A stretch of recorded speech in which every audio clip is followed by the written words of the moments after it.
Because a villain does bad things does not mean they are terrifying. If that were the case, Bellwether would have kept us up at night. So to create a villain that sends chills down our spines, we need to get familiar with 7 specific rules. One of them is a masterclass in psychological warfare, best shown by how the 4th season finale of Invincible leaves the hero completely broken. Another is a paralyzing whistle announcing danger. But there are more, starting with something we talk about very little about on this channel.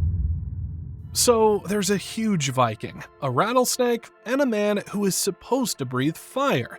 But the strange thing is, we barely see any of them at first. Yet the movies and shows they appear in already have us worried long before they show their face. In Avatar: The Last Airbender, we do not get a proper look at Fire Lord Ozai in the first 2 seasons. His face is hidden behind shadows or the fiery walls of his throne room. The show kept taking away the simple human details that help us understand a person, until the opening episode of Season 3. Welcome home. But by then, the audience already knows exactly what kind of man he is. The story cleverly replaces a physical presence with pure atmospheric dread. Every place Team Avatar visits tells us a terrifying story about him. The Southern Water Tribe is reduced to a freezing, impoverished slum, and the Earth Kingdom is choked by forced labor camps. Then there is Zuko himself. Every time we see the scar burned into the side of his face, we are looking at evidence of Ozai's cruelty. This is the father who burned his own 13-year-old son during an Agni Kai and then banished him. Even characters like Iroh speak about Ozai with a seriousness that tells us there is very little room for mercy inside him. So by the time his face is finally revealed, the audience has already built a terrifying picture in their minds. This masterful execution of building street cred, even in absentia, is something we previously explored with Rattlesnake Jake. Long before this reptile ever slithers on screen, the narrative builds a world so hostile and unforgiving that any creature sitting at the top of the food chain must be an absolute monster. The desert itself is established as a place of death, where chameleons dehydrate, armadillos are split in half, and predatory hawks strike from above. This created a baseline of survival so brutal that the eventual villain must surpass it. The story then utilizes the terror of the townspeople to establish the snake as an inescapable force of nature. The moment the hawk dies, a wave of panic hits the town of dirt because that bird was the only thing keeping the reptile away.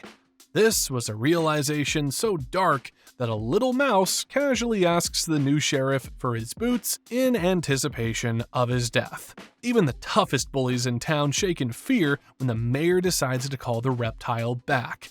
But a storyteller can elevate this tension even further by actively playing with the audience's expectations, just as the creators did with Drago Bloodvest. You see, for a huge part of the movie, Drago exists as a name that makes strong people panic. Eret is a professional dragon trapper who deals with dangerous creatures every day. Yet the thought of disappointing Drago scares him far more than any dragon. Then the movie raises the stakes even higher through Stoic the Vast, who is probably the toughest Viking in the franchise. But the second he hears Drago's name, he orders the gates closed and prepares for war. Because Drago Bloodfist is a madman without conscience or mercy. However, what makes the setup even better is the arrival of Velka, a mysterious masked dragon rider. She appears, controls dragons with ease, kidnaps Hiccup, and vanishes into the clouds. For a moment, it seems like this could be Drago. Then the truth comes out. She is Hiccup's mother. That reveal stretches the suspense even further. If this powerful figure is not Drago, then what kind of threat is still waiting around the corner? And that is the first lesson. Hide the villain, but make sure their actions, reputation, and victims stay visible everywhere. let the audience hear their name and see the damage they have caused. But now you need to show the villain, and the way you do this will also determine if they are going to be terrifying or just there. When Death first walks into Puss in Boots, a candle loses its light. Then we hear a whistle.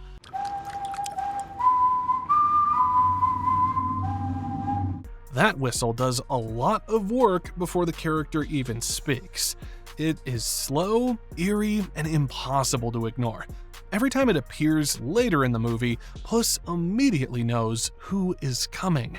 The audience learns the same lesson. Then, the wolf appears on a stool beside Puss. He wears a dark, hooded cloak that looks straight out of hell itself, and everything about his design points in the same direction. His eyes glow red through the shadows. His pupils look like those of a predator. His face is long and sharp, filled with teeth, hungry for a bite. DreamWorks filled his design with points, angles, and edges because the human brain naturally associates sharp shapes with danger. Compare that to Puss, whose face is rounder, softer, and easier to trust. But then there is the voice of Death. Wagner Moura gives him a slow, controlled way of speaking. Every word lands exactly where he wants it. He never rushes, never sounds worried or even angry. I do love the smell of fear. It's intoxicating. That calmness matters, because confidence is one of the strongest forms of intimidation and terror. The audience understands that this character walks into every room expecting to win. We see this exact same trick used to crush a hero's mind when Rattlesnake Jake rolls into the town of Dirt. He completely shatters the main character's happy speech by blasting the sheriff's sign to pieces. Following this, he makes his iconic appearance.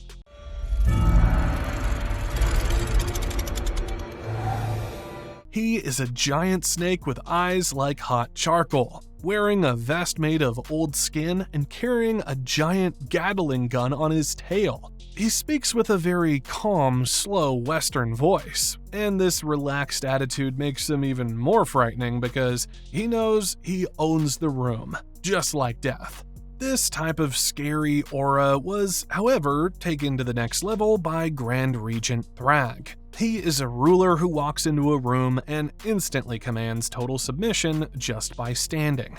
Just like Death and Jake, he also doesn't need to shout to drive home his point. He is calm, cool, and collected.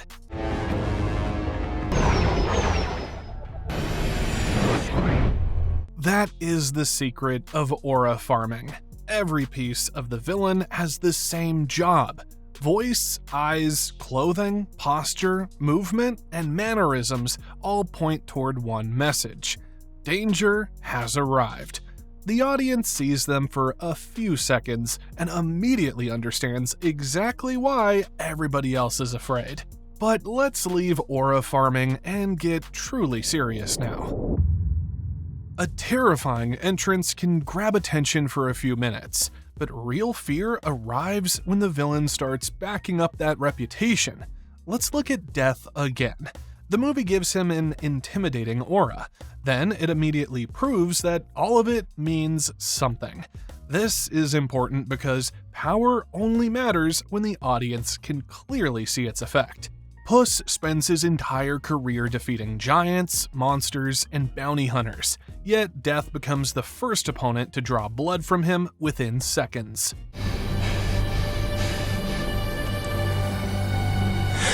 Throughout the movie, he appears wherever he wants, vanishes whenever he wants, walks through dangers that kill ordinary characters, and treats obstacles as if they barely exist. Even when Puss escapes, the audience understands that Death is still out there, because he represents something much larger than a normal enemy. Every appearance reinforces the same message. Puss is dealing with a force that operates above the rules everyone else follows. That consistency is where competence comes in.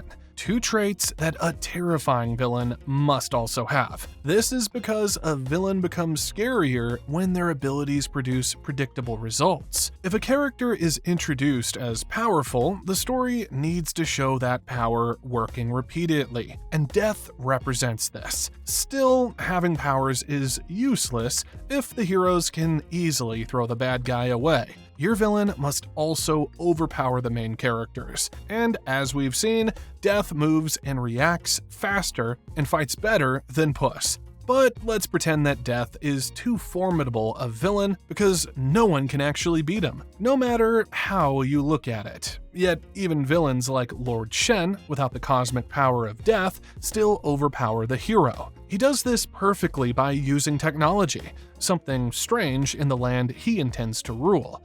He builds giant cannons that shoot iron balls, striking the heroes from so far away that normal martial arts become totally useless. Suddenly, fists, kicks, and traditional weapons have a serious problem. Even worse, he plays awful mind games with Po, bringing up sad memories about Po's missing family right in the middle of their fight. And Shen is important here because he also gives us the most chilling part of having power. You see, power, skill, and competence are great, but they become way more terrifying when they are used for truly evil things. Shen takes his family's peaceful firework inventions and turns them into weapons of mass destruction. The very first time we see him in the city, he uses his giant cannon to murder Master Thundering Rhino. He even orders his army to wipe out every single panda in the land just to stop a prophecy, which is how Po lost his mother in the first place. He is so cruel that he tells Po his parents abandoned him because he was a monster, and during a big sea battle, he callously shoots through his own loyal soldiers just to hit his enemies. So power explains what a villain can do, and evil shows the damage they cause with it. Yet neither of those can help us understand three important things about evil. But maybe Judge Claude Frollo can give us a hand here. The first clue arrives within minutes of the Hunchback of Notre Dame. Here, a Romani woman runs through the streets carrying her baby. Frollo chases her on his horse all the way to Notre Dame. The moment he catches her, he rips the child from her arms and sends her crashing onto the stone steps. She dies right there in front of him. Then the baby starts crying. Frollo pulls back the blanket, sees the baby's face, and immediately calls him a monster. A few seconds later, he rides toward a well, fully prepared to throw the infant inside. That sequence teaches us something important about terrifying villains. Every villain needs a why. And why does this man hate the Romani people so much? Well, because he believes they bring corruption, disorder, and sin into society. In his mind, he is protecting Paris, so every terrible thing he does grows from that belief. The same pattern appears in other great villains. A prophecy tells Shen that a warrior of black and white will defeat him. His solution is simple: eliminate the pandas. Dragons kill Drago Bloodfist's family, and his answer is to control every dragon on Earth. Ozai wants to build a world ruled entirely by the Fire Nation.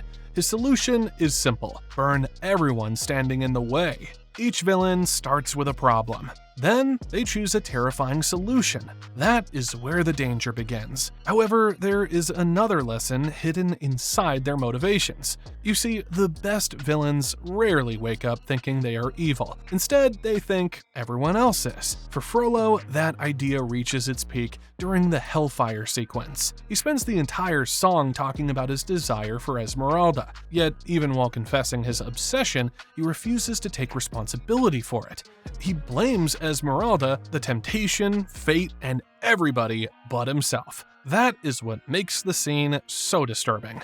Frollo genuinely sees himself as a righteous man, believing his actions serve a higher purpose. The audience watches a man standing in front of a fireplace singing about burning a woman alive, while still convincing himself that he is morally superior. It's chilling. The third and final lesson about evil here is that the goal eventually becomes bigger than people, family, and even the villains themselves. Frollo raised Quasimodo for 20 years. Yet at the end, he smiles and raises a dagger to end the boy's life. He also doesn't hesitate to kill or torture his own men. But worse, he seems to care little for his safety when it comes to achieving his goal. Isn't that why he climbs onto a stone gargoyle high above the ground just to strike his enemies? And he shall smite the wicked. Lord Shen acts the exact same way, losing his parents, his home, his kingdom, and his army while keeping his drive alive. Even when Po offers him inner peace and a second chance to change his ways, Shen rejects it. He instead chooses to fight and to let a massive collapsing cannon crush him to death because to him, losing is much worse than dying. But once you've explained the why, then you need to turn to the audience for this next thing. By this point, we have built a villain who is powerful, competent, evil, and driven by a clear goal. However, another ingredient that can make them even more terrifying is relatability. The scariest villains often carry a piece of something we recognize. Psychology has a simple explanation for this. Human beings naturally try to understand other people. The moment we recognize ourselves, our family, or our society inside a villain, that character becomes much harder to dismiss as some distant monster. Tai Lung is a perfect example. When we first meet him, he looks like a living weapon. He breaks out of prison, defeats armies of rhinos, and tears through the Valley of Peace. Yet, the deeper we look into his story, the more understandable his anger becomes. Shifu raises Tai Lung from childhood while constantly telling him that he is destined for greatness. Every lesson, achievement, and compliment points toward a single reward, the Dragon Scroll. Then the day arrives. Oogway rejects him, and the future Tai Lung spent his entire life preparing for disappears in an instant. Psychologically, that kind of rejection hits hard, because people build their identities around expectations. Tai Lung spends years believing he is one thing. Then the people who created that belief suddenly pull it away. His violence grows from entitlement, anger, betrayal, and disappointment. The audience sees where it started, and that understanding makes him much more unsettling, because now we shudder at the thought of how we might have ended up exactly like him if life had dealt us the same bad cards. Even Frollo becomes relatable, even though in a different way. His actions are horrific, yet his character represents something people encounter in the real world. A religious zealot with political authority. He wears the appearance of morality, righteousness, and respectability. That familiarity creates discomfort because history is filled with powerful people who convinced themselves they were serving a noble cause while causing enormous harm. And that is the lesson. Relatability gives villains a human face. The audience understands how Tai Lung became consumed by resentment, and why people like Frollo can exist. That understanding creates a different kind of fear because it reminds us that villains come from the same world as everyone else. So by now we have built a villain with a terrifying reputation, a frightening presence, real power, a dangerous goal, and even a touch of relatability. But there is still another piece to the puzzle we need, one that only the hero can give us. When the final episode of Invincible Season 4 begins, Earth is under attack. Viltrumites crash into cities, buildings collapse, tidal waves tear through entire coastlines, and thousands die. Then Mark suddenly wakes up. It was a nightmare. We spend almost the entire episode trapped inside Mark's shattered mind as his severe trauma from facing Grand Regent Thrag manifests as literal waking nightmares. The narrative genius here is that the fastest way to convince an audience that a villain is terrifying is to show us what the villain does to the hero. And we think Invincible shows us how it is done better than any other show. It was so intense that the psychological destruction follows Mark into his most sacred spaces, completely ruining his ability to exist in civilian life. While at home with his mom, his post-traumatic stress triggers a brutal hallucination of Thrag executing her right in front of him. You did to us. Later, during a casual walk across a sunny college campus with William and Rick, the peaceful environment triggers another sudden attack, where Mark sees Anissa massacre a bunch of innocent students. Even his reunion with Eve becomes a source of deep agony.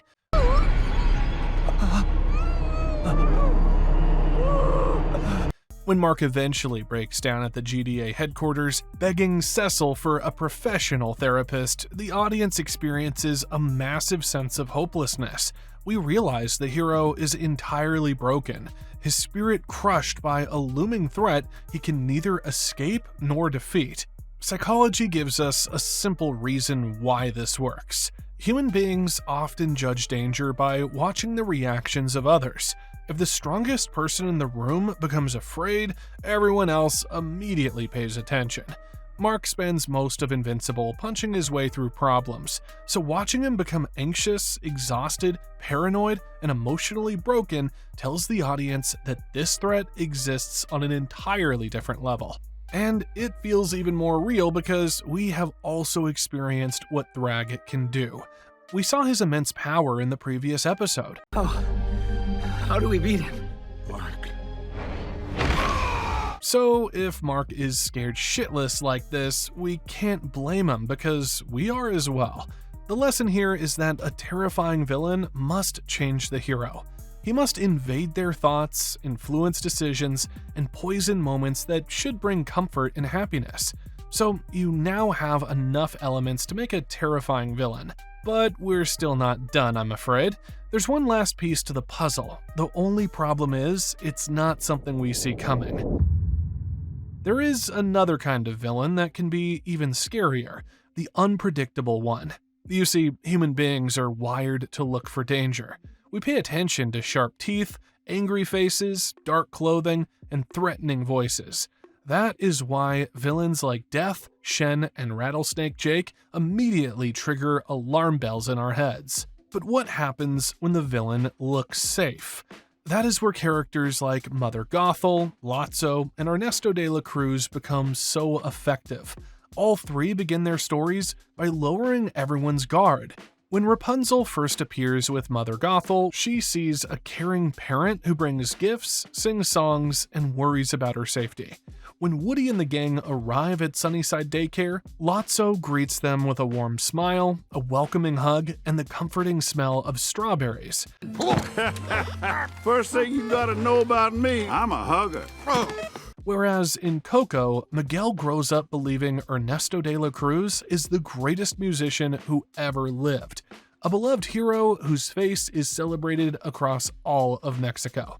The audience lowers its guard because the heroes lower theirs. Then the trap closes.